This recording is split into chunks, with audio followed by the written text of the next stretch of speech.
Hey, welcome back to IsobeFood. Today we're making beef Merlot, which is somewhat of a spin-off of beef bourguignon.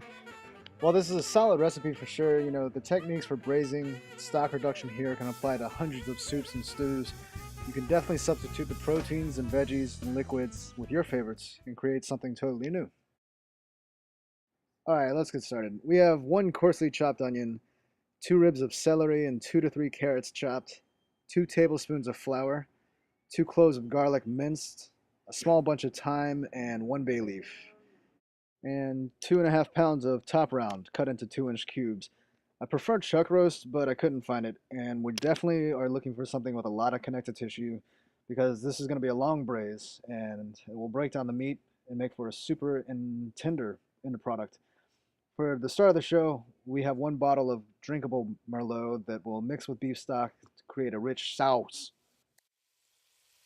So we started with 6 strips of bacon cut into lardons, and we're going to take that and fry it up until it's nice and crisp, drain it off on a paper towel, and then you're left with all this good grease. But we don't want to use all the grease, so take a paper towel and leave maybe half a tablespoon of that grease in there. We're going to use that to sear our beef in. So over high heat, you're going to sear your dry, room temperature cubed beef until golden brown on all sides. And be sure not to overcrowd the pan. Definitely do this in batches if you have to. So remove all your beef, and we're going to deglaze the pan. We're going to add in our chopped onion with a big pinch of salt, help to draw out some of the water, sweat the onions. Then we're going to add in a tablespoon of butter, some garlic, and just give that a minute to kind of meld the flavor. We're going to add in 2 tablespoons of flour, and that will help to create a roux, which is going to thicken everything. So you'll cook that down, stirring for about 2 minutes. Take the raw edge of the flour off. You'll add back in your bacon, along with a little bit of wine, and you'll stir that in until smooth. And you'll add a little more wine, stir that in. Basically, just add it a little bit at a time so that you ensure that there's no lumps. And as you see, we're at half a bottle, which is roughly 2 cups. Then you can set your heat to high, bring it to a boil, and reduce the mixture by half. Once you've reduced by half, you'll add in your vegetables along with the meat. And then you'll add in your sprigs of thyme along with your bay leaf and enough beef stock to cover the meat.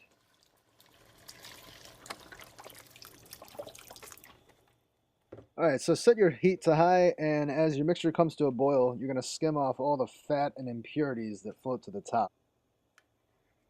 Once the mixture is brought to a simmer, you'll reduce to low, cover, and simmer for about an hour and a half, or until the meat is tender. So after about an hour and a half, my meat was tender, and I removed it, set it aside in a bowl, and then I brought the mixture back up to a boil, and we'll want to reduce that by about half. And you can see here how tender the meat becomes after braising in the liquid for about an hour and a half. And here, after the mixture is reduced by half, I've added it all back in.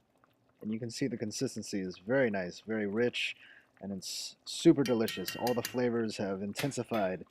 And the last thing you'll do is add in salt and pepper to taste, throw it on top of some mashed potatoes, and I served mine with a side of asparagus. Super awesome, very good for the winter months. I hope you try it.